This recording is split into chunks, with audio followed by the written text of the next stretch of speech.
So we have breaking news. Israel has attacked Iran. Let's sum up today's video, and essentially what we're worried about is that there's going to be an outright, just all-out war. This feels like a larger attack than we've seen in the past. They're just attacking small area, but now they're attacking the military base, and they just killed like nuclear scientists. Yeah. Head of the military. Those kind of things happening right now. Yeah, so that's what I've heard as well. It sounds like nuclear sites in military complexes and various heads have been killed in Iran. It was like the head of the Revolutionary Guard, I think they were saying, and some others. When it was first reported, I heard 2 nuclear scientists were killed, but now I'm seeing here it's 6. 6 and probably getting more. Yeah, as they discover. So this whole thing is not a good situation. Now, Iran's going to hit back, of course. I mean, they have a right to defend themselves, right? They're going to. From what we've heard, it's going to be, they launched maybe 100 drones. We won't know exactly. And it takes like 7 hours to get there, actually. So they're trying to shut down, but I guess it's not that easy. Well, you can see them coming, right? They've had these issues before about, and well, okay, whenever you have this stuff, you'll never know for sure how good their systems are in defense because you don't release that information publicly, right? Do you guys understand this? Like if one country attacks you, you don't say, oh, well, our defense is only 30% effective. Yeah. Like officially, you may tell when it's 100% effective, but you don't really ever honestly tell you like your capability. The same way when Israel attacked Iran, I read a report to where it was far enough away that they probably had to refuel in the middle of the flight. And you know, you don't, again, that kind of stuff, you don't tell them exactly, oh, this is how far we can fly, this is how long it takes us, this is the path that we go, right? You don't really say these kind of things. So that's why whenever you read through these reports, you don't know exactly, you have rough estimates of this kind of stuff. Before, Trump has been telling the Americans basically to evacuate. So that was just yesterday that I heard the news that it was all reported over that Americans were leaving. Because, like, you can't keep that stuff secret. You know, I mean, because, like, you got to tell people, hey, get out of the region. And so then word gets out and then it gets reported. And so the question right now is, I'll put it this way. To what extent is the U.S. involved? So the official statement would be, we're not involved at all. But as you said, what is involved? What is the boundary of the involving? Yeah, because giving the information, giving them, like Starlink access. Sure, whatever. Right? Like so, like think about it this way, guys. Is Israel using USA satellites to target which facilities or to know where military assets are or know where Iran's people are? These kind of things. I mean, I don't know the extent. They're not going to tell you, of course, but I'm saying, yeah, what does it mean to be involved? Yeah. Because I think clearly we knew something was up ahead of time, and I saw an earlier report that says yes, the USA did know, but it's not hard to figure out. We're moving our people out, right? So the disturbing thing about it, the latest thing is now we don't know how long this is going to last from the Israeli side. One person over there was already saying it could go 2 weeks of attacks. Yeah, but I mean, if Israel's going to keep attacking for 2 weeks, you think Iran's going to like, oh, okay, just attack us for 2 weeks and we're not going to do anything, right? That's where it's a real problem. And then this also comes at a time when Trump is basically like shutting down people in USA, calling the military on protesters. And you saw what they did to a senator recently. Yeah, he just started civil war basically.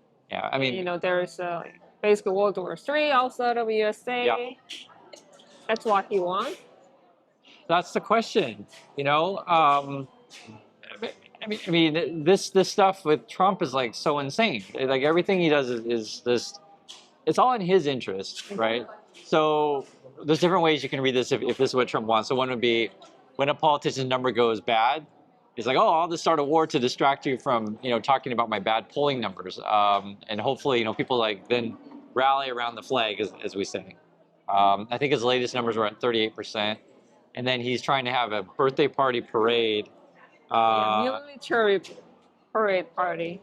Yeah, and they're spending, no one knows for sure. This like kind of stuff, number I heard last was about $45 million on this thing. and they're going to drag That's out. a minimum. Yeah, who knows? Who knows? I mean, you know, if we ever get the final cost of this thing, and I think they're going to involve like 6,000 troops, etc. So part of this, and something we don't know, because I always just tell you that we know what we don't know. Trump tried to send a letter to Kim Jong Un in North Korea. I guess it was like a physical letter. Who does that these days? I guess Trump. So they tried to. Then I pick up the phone calls. And now it's time to. Yeah, right. Yeah, that's what I was thinking. Yeah, yeah. And so the idea was that Trump sent his people to the UN to deliver the message to, I guess, North Korea, and then North Korea just refused the letter. I know. Even North Korea says no. Yeah. I don't know. There is something to tariff on them. Even North Korea. At this moment, I don't think we're tearing at them that I know of. But you never know with the letter. Maybe it's like, Yeah. do you love me? If not, I'm going to put a tariff on you. Because in fact, it's interesting. People are making jokes about what could be in the letter. So some stuff could be like, you know, please watch my parade, and we'll have a conversation about how you can do military parades. Or someone's like, Or would you please come? yeah. Here's the invitation to the parade. Yeah. Because now he's selling the Go cards. The website is up.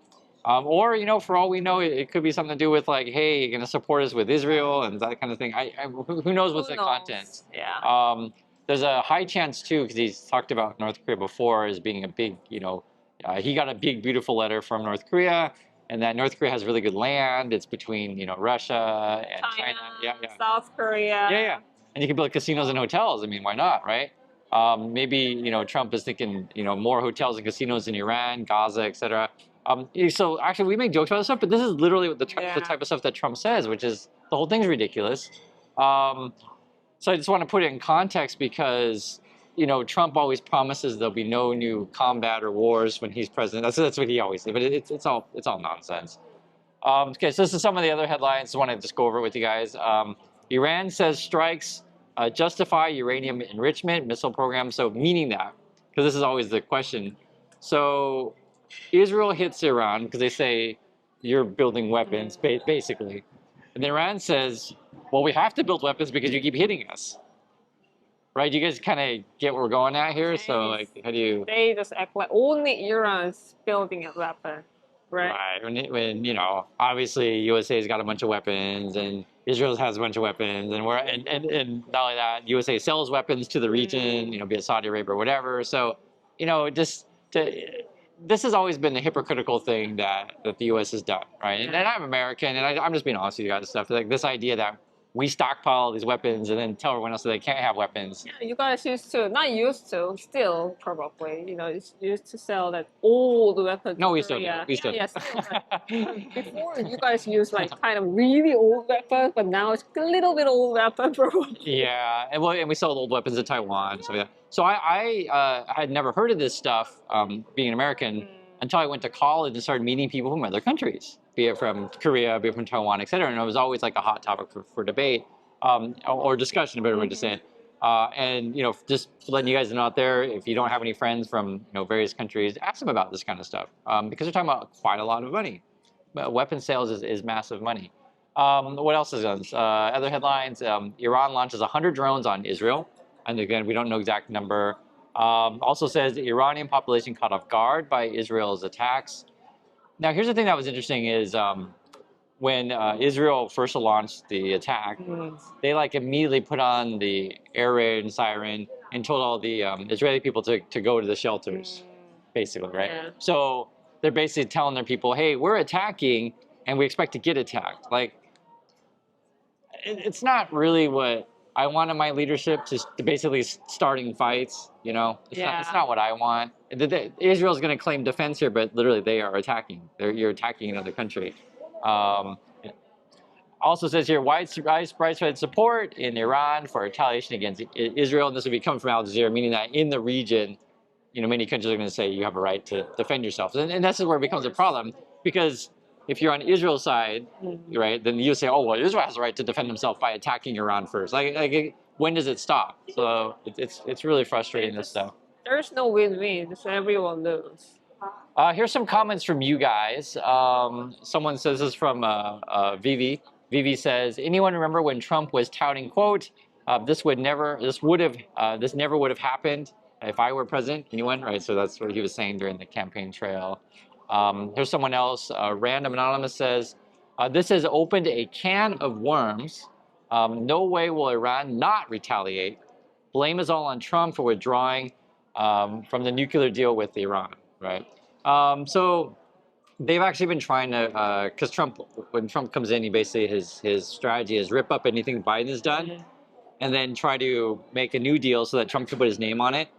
And then oftentimes it goes back to the same deal that Biden had. Did you see? Yeah. That's kind of the Trump strategy. Even if he did that, even if something's going wrong, he just blamed the Biden.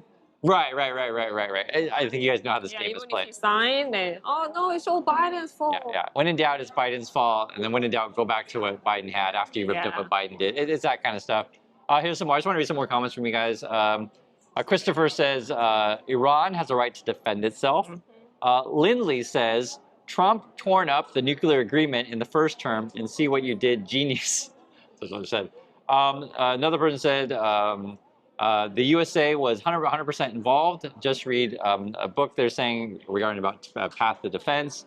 Another person is saying, doesn't the U.S. supply all the warplanes, bombs, missiles, air defense, tanks, money, and satellite intelligence to Israel? So I'm going through this stuff because even though we mentioned these things before, our community, you guys kind of know the truth about how this stuff is played as well.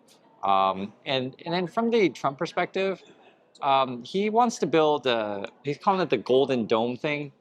That's like a dome thing to. A satellite, has a shield on the sky, Well, just like movie. yeah, don't think any of this stuff would ever work, right? So that's what Trump is saying. And from sort of the U.S. perspective, you always want a perpetual war because there's money in this stuff, right? And who's the money going to go to? Elon Musk wants to make sure that, hey, by the way, I have like the SpaceX company, and we could help you with that Golden Dome thing, right? So don't take this stuff at face value. What Trump says, like, oh, we're fighting for freedom or whatever nonsense. This time around, though, I'm actually not sure because Israel attacked Iran when Biden was president, right? And we're worried about widespread war. In this situation with Trump's now president, and you have the whole military stuff in the USA. And he doesn't care. Yeah, literally. And he's going to be 79 on his birthday. Right now, it's being fought in the courts on the military situation in the USA on if Trump can just use the military as like his personal, military essentially. I told you guys before the last time. The first court said you have to return control of the National Guard back to California. It was just a few minutes ago. I mean, all this stuff's breaking right now. Another court said, okay, we're going to put a pause in everything until Tuesday. Yeah, so it's like basically a couple days from now. Yeah. So the first court said, back to California, you got to do it by tomorrow, basically. Yeah. And then now the second court is now saying, we'll make a decision on Tuesday. So we're kind of in a limbo, middle. I don't know. Then What's that? Then the military, what they should do, they follow the court or Trump? They keep attacking, Yeah. So that's what the ultimate problem is going to be. Yeah, they took the senator of the right. LA. You bring up the point that's the ultimate problem is going to be, and it's going to go to the Supreme Court. And then whether or not Trump follows any of this stuff, who knows? In my opinion, if you're in the military or anyone in the federal service, or anyone at all, just do not fall in a legal order. And I'll leave it at that. And stick with your conscience here, because when we go back in history, Trump's going to be the worst president in U.S. history. This second time is way worse than the first time. So I was more hopeful when he got president that he's just going to be old and just be flow. Yeah. Just be old and just be happy you're president, sit on your gold throne and eat your KFC, right? That kind of stuff. A lot more greedy this time and more crazy. Yeah, and it's hard. Honestly, it's hard to know where it's coming from. Some people say it's one of his advisors. His name is Stephen Miller. Some people say because we don't know exactly for sure. Because I read everything and you get different reports. So, and you have to remember that there's a lot of things that they're doing at the same time, right? So some things could be coming from Miller, some things could be coming from Musk, some things could be coming from Trump. Because like the parade thing, I'm pretty sure that one's Trump. That one you can kind of figure out. Or they redecorate everywhere in the White House all gold. Yeah, that's probably coming from Trump. Or they want to, they're building like a new ballroom That's Oh. probably from Trump. They're building new flag poles. I think that was probably Trump. So there's certain things like, yeah, it's probably Trump. But then other stuff like when it comes to say immigration policy, it sounds more like Stephen Miller. We don't know for sure. And then the technical stuff, be it AI, crypto stuff, that's kind of more the musky things, right? So there's a lot to talk about. And then anyway, with Israel, you could argue Netanyahu, right? There's so many pieces in play, but I do appreciate you guys recognize that chances are the U.S. is involved with this stuff. I wouldn't put it past them, no matter what they say publicly. It depends, right? How do you define involvement? Now, where this could really get extremely ugly, if any U.S. personnel are hurt in any way, shape, or form. And Right? they have Trump has excuse to do something, Right. right? So that's why you evacuate your people. Yeah. Right. But Oh, who knows? you never Yeah, know. never You know. never know. And I asked this before. Is like, for example, let's say Korea has people in Iran or has people in Israel, or various countries have people involved with this stuff. So that's usually you start getting your people out, because any number of things can happen, and hopefully this doesn't escalate. But there's no way no one's gonna not fight here. I mean, this is the biggest attack that we've seen in a while. And then you still have the situation in Gaza, which keeps getting worse. Yeah, and we will see in 2 hours the drone's gonna arrive. Yeah. So they're in air right now as of recording. So anyway, just want to give you guys an update. Want to hear your thoughts also. Appreciate your time, and we'll catch you on the next video. So see you later.